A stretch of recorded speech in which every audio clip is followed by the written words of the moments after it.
InuYasha is a series so close to my heart, it's hard to put into words. The show was one of the earliest I ever truly invested in, and I have halcyon memories of watching it right before bed as a kid. In fact, one of my most vivid childhood memories involves me constantly reminding my mom to record an Adult Swim showing of the second movie, Castle Beyond the Looking Glass, on our DVD recorder while I was going on a vacation out of state with my aunt. Because of this nostalgia and the honest quality of the work, the English dub of the series is particularly etched into my memory. It was because of InuYasha's use of the song Dearest by Ayumi Hamasaki that I was able to find a common ground with the person who's now my best friend. The very first volume of manga that I ever owned was a copy of InuYasha, and I couldn't even begin to count the hours of my youth I poured into the fighting game for the PS2 based around the series, Feudal Combat. Nor could I tell you how happy I was when my mom bought it for me from Target for my birthday the year it came out. There are plenty of other memories too. A Christmas where I was given a set of InuYasha-themed trading cards, going to the library before we had internet or even a computer at home, and spending the allotted 2 hours soaking up all the fan art, information, and fan fiction, sometimes way too raunchy for someone my age to have been reading. I could. I remember seeing Rumiko Takahashi for the first time on the library's computer, her big glasses reflecting in my own, and being awestruck that she was the one who'd created my favorite story. But in particular, it was InuYasha himself who has always had a special place in my heart. He was my first anime crush, you could say. I even remember finding out that this was a thing from another friend of mine when I sheepishly divulged the fact over the phone, after 9 o'clock, of course. I think that there are many reasons for this, least of all that he was nothing like me as a kid. Brash and dauntless where I was quiet and shy, sometimes to the point of inhibition, with a reckless surety in the face of danger that sometimes I still find myself trying to emulate. I always questioned Kagome's willingness to leave him behind, because even in his less than tactful moments, I could see that the harsh words came from a place of caring. There were less happy times, too, that I turned to the series and its titular character, but that's for another time. Now, let's actually talk about the main topic of this video. Yashahime, Princess Half-Demon, is the sequel series to InuYasha that came out back in 2020. And when I first heard about it, I was pretty hyped, if morbidly curious about where the story would go. It didn't seem like there were any stories left to be told in this universe. There was an air of finality to the end of the original series, something that lent to its fable-like quality. When I found out it was going to be about the children of the main characters, I became skeptical. However, the designs of the new characters by original mangaka and queen of manga, Rumiko Takahashi, were pleasing and seemed like natural additions to the cast. This was important to me because Takahashi-san's aesthetic is intrinsic to her works. All of them, not just InuYasha. And particularly the look cultivated throughout the numerous volumes of manga was definitely one of its most unique features. This, however, was the extent of her involvement with the new series, and here was where my concerns really started to raise their heads. I decided to wait until it was actually out and give it a watch before I judged it, though, because of my love for its predecessor. Well, it's been out, and I think that it's time I finally go into how I feel about it.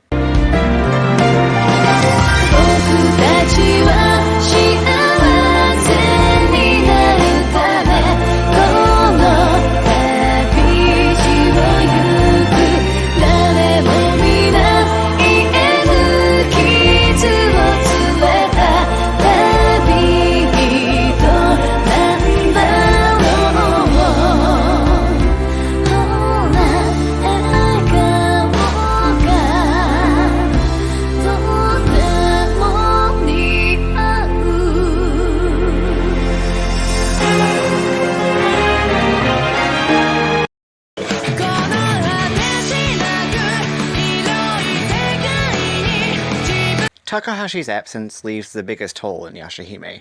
Besides her unique and staggeringly influential art style, Rumiko Takahashi has a style of storytelling that is all her own. The full title of InuYasha is InuYasha, A Feudal Fairy Tale, and I think that this rings true looking at the series as a whole. Though not structured exactly like, or featuring many of the kinds of characters one would expect from that kind of subtitle, in my view, Takahashi succeeded in emulating the feeling of reading an old folktale.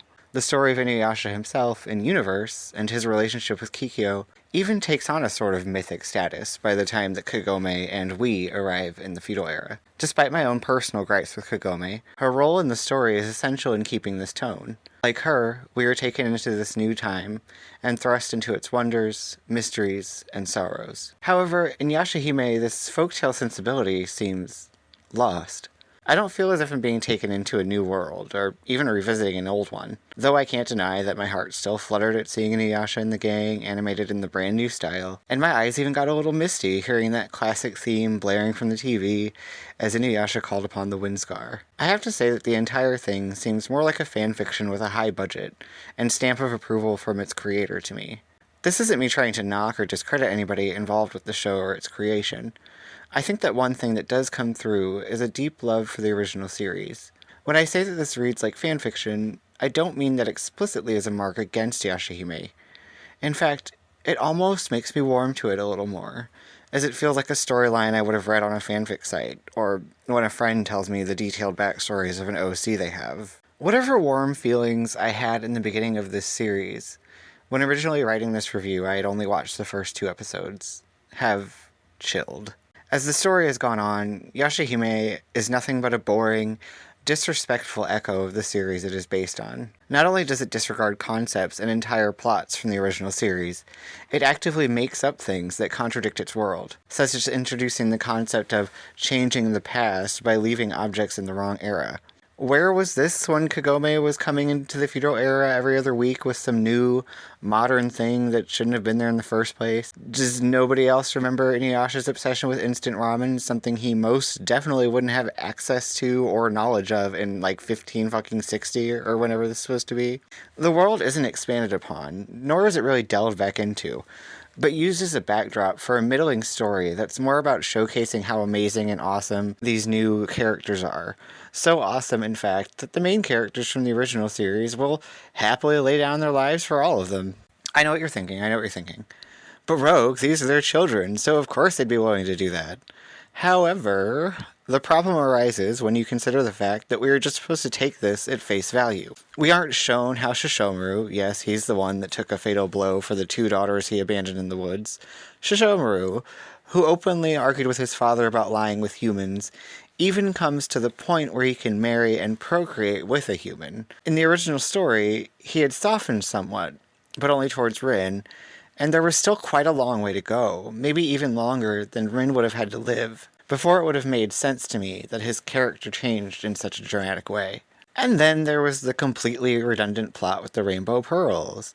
Not only was it, yet again, another interest where the original story is treated as set dressing to make us care about these 9th grade level OCs, in this case a demon woman named Zero. But Yashahime completely contradicts the original series, and not to mention builds its entire plot on these hitherto unmentioned objects of extreme power. Though not one of the Rainbow Pearls, the Black Pearl, something which featured heavily in InuYasha, is also a major object of importance in the sequel. In InuYasha, it was a portal to the afterlife, called the Otherworld in series, commissioned by the Inu no Taisho, Toga, the father of Sesshomaru and InuYasha, who called on Hosenki, an oyster demon, to cultivate it for him. The pearl was to be used as a way to prevent Toga's firstborn son from getting the Tessaiga, doubling as a way to keep it safe until InuYasha could use it, with the sword being in Toga's literal remains which form his gravesite. The Dog General's plans go almost as well as he'd hoped, with the pearl being placed behind InuYasha's eye for safety. What he didn't plan for was Sesshomaru to forcibly remove the Black Pearl from InuYasha and use it to try and claim the sword anyways. Ironically, Toga's plans do end up working out because InuYasha does claim the Tessaiga for himself. In the original series, it's the focus of an entire mission that the pearl is one of a kind, that Hosenki, its maker, has died, and the pearl can't be used again to access the Otherworld, because its primary purpose to lead InuYasha to the Tessaiga had been served. Nor, and this is important, can Hosenki's son, also called Hosenki, make another because he's just not at that level yet. Keep in mind, this is during the time of the original series, and the pearl can be surmised to have been made shortly after InuYasha was born, or whilst Izayoi was pregnant with him, because Toga dies within the first year of InuYasha's life. Yashahime completely and utterly throws this out the window. Let me be clear. I've got no problems with the sequel expanding on a concept and having what we thought we knew about something be only part of the story. But this isn't that.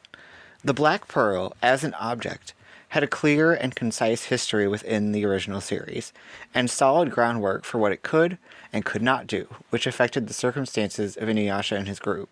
Again, Yashahime throws all of this out the window, and says that actually the original pearl wasn't commissioned by Toga, but was instead formed from Izayoi's tears after the death of her husband, which makes no sense because it completely contradicts the original series both in why the pearl existed and what purpose it served, and how it came to be. It also makes the events in which InuYasha gained the Tessaiga no longer possible. Because if the pearl was made after Toga's death from the tears of Izayoi, then who came up with the plan that was the original pearl's purpose? The fact that almost all of the reworkings and contrivances Yashahime introduces completely sideline the characters who were originally focuses of the stories and used to glorify these new, usually female, characters isn't something I really want to go into here. But I will note that yes, I noticed. Worst of all, though, is that all of these things serve to undermine and undo the original series, and deconstruct the folklore that Rumiko Takahashi crafted. And speaking of things that completely contradict and sideline the original story, we have the Rainbow Pearls themselves.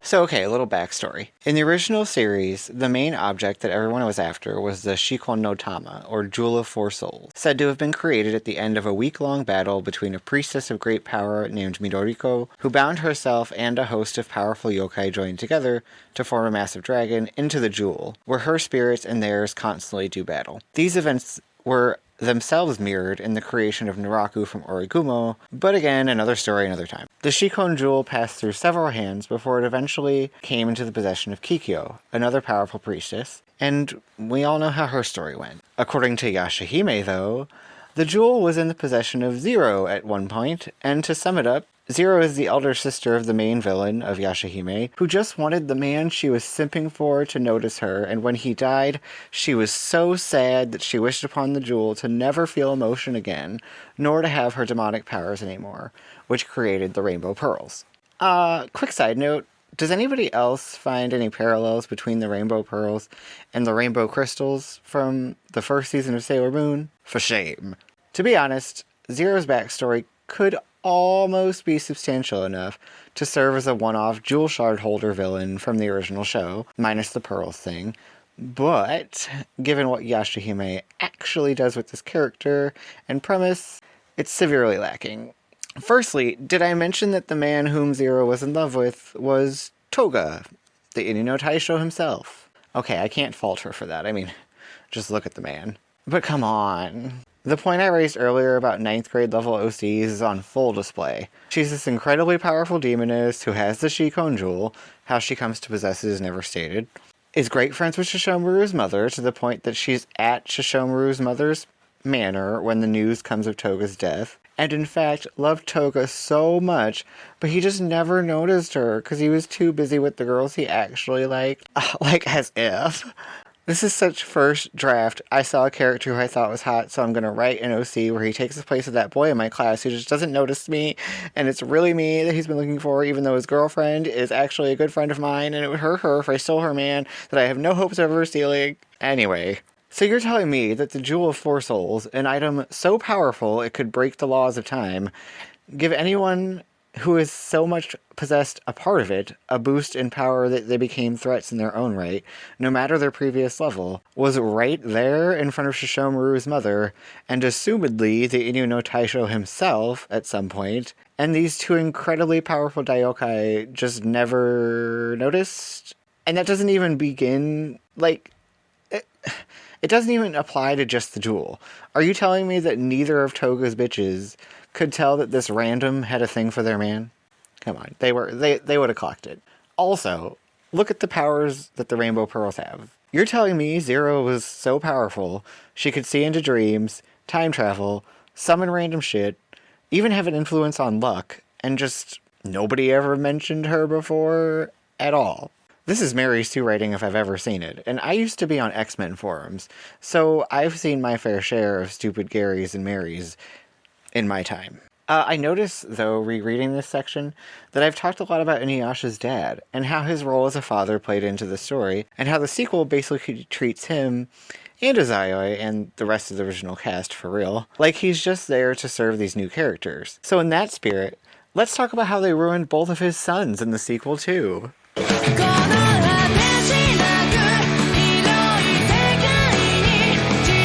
As a character, Sesshomaru has always maintained a singular spot in the fandom. That of the ice-cold villain who, despite his selfish motivations and complete lack of care for anyone else, inspired hordes of fangirls and fanboys to determine that they could be the one for him. But within the story, Sesshomaru, well, he's actually pretty much the same, but with more people being afraid of his power and slightly less willing to fuck him. In the original series, Sesshomaru's arc was mainly focused on him learning to let go of his vendetta against InuYasha and accepting that his father gifted him with the Tenseiga and that he needed to learn to be happy with that, along with getting him to come to understand the reasons why his father valued humanity, so much as to give his life for one. Like I said earlier, though, the seeds of his ideals changing were planted at the end of his arc. Yashahime opens up by first making us think he hasn't changed at all, given that he pretty much abandoned his own daughters, but doesn't tell us how he even got to the point of his relationship with Rin, which is a can of worms in and of itself that I won't really be opening up, to where he would sire children by her. Nor does it give us any indication of how his feelings progressed, expecting the audience to just see Sesshomaru, lose our minds, accept whatever version of events they spun without asking these questions. The things told to us, however, don't add up with Sesshomaru's character. We're supposed to believe that he just willingly let InuYasha take the mantle of the Lord of the West, something that he coveted and never would have given up. But that he then proceeded to lock his dying wife inside of the sacred tree to save her, going so far as to make a pact with the spirit of said tree, which for no reason at all looks like Kikyo, and then continue to be out of character for the entirety of the show's runtime, with the only explanation given that he just loves Rin and their insufferably derivative OC daughters. But it turns out, people did ask questions, and then asked more, and now because of Yashahime, one of the most beloved members of the original cast has been derided and downgraded, called a groomer, and left with a shadow over him. This same shadow covers up pretty much all of the original cast, showing that they were actually all pretty terrible parents, with the possible exclusion of Moroku and Sango, whose descendants are shown to still be functioning. But none so much as it does.